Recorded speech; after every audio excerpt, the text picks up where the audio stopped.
guess I'm next. My name's Bob Franklin, and I've known Warren for 39 years. And I suppose since I got it, can you hear? Is that better? Okay. I've known Warren for 39 years. And when Kurt interviewed me for the book a couple years ago, I knew it was coming out.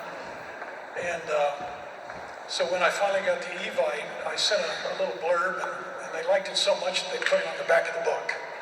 And if you read the back of the book, you'll see what Warren means to me and to everybody here at World Airways. So anyway, now how many people have read the book so far? Okay, show your hands up. By the way, I just thought about this. How many are World Airways people here? Stand up. Stand up. Okay. Thank you. Sit down. World Airways pilots. Stand up. Come on. All right. Now, how many pilots were trained by Warren Vest? No.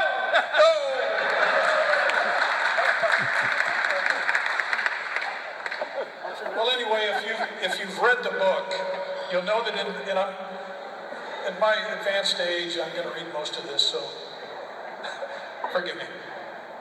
In chapter 79 of his book, Warren talks about the company move from Oakland, California.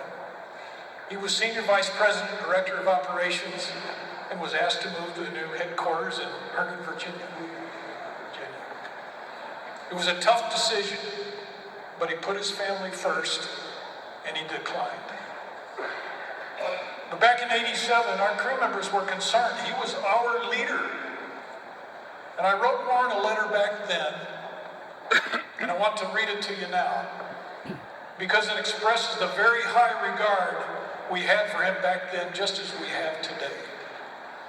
And I admit I've edited this just a little bit. April 14, 1987, Warren K. Vest, Senior Vice President of Flight Operations. Dear Warren, I haven't seen it yet, but I understand that you're resigning your management position. I couldn't let this pass without expressing some personal thoughts. I remind you of the talk that we had when I checked out as captain on the DC-8. And you told me, the best captains are those you never hear about until you try to replace them.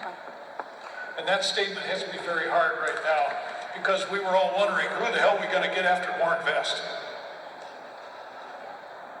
Your style is unique in that after all these years with many ups and downs, you've maintained the loyalty of your workforce. You never pulled punches. You told it like it was, the good news and the bad news. And to a man, I knew we'd fly through hell's back door for you. And there's no secret how you did it, Warren. You did it the hard way. You earned the trust and respect from all of us for your honesty, your even-handedness, your integrity, and your incredible hard work. I might add, for the next 18 years, Warren Vest played a vital leadership role at World Airways right up until the day he retired, March 31st, 2005. 3 months later, as the senior captain, I had the honor of operating the return to Vietnam Baby Lift flight, which you'll read about in your book. Our final leg was from Ho Chi Minh City across the vast Pacific to San Francisco. The routing was very similar to my first trip with Warren 32 years earlier, but different in the fact that this was to be Warren's very last flight on a World Airways airplane.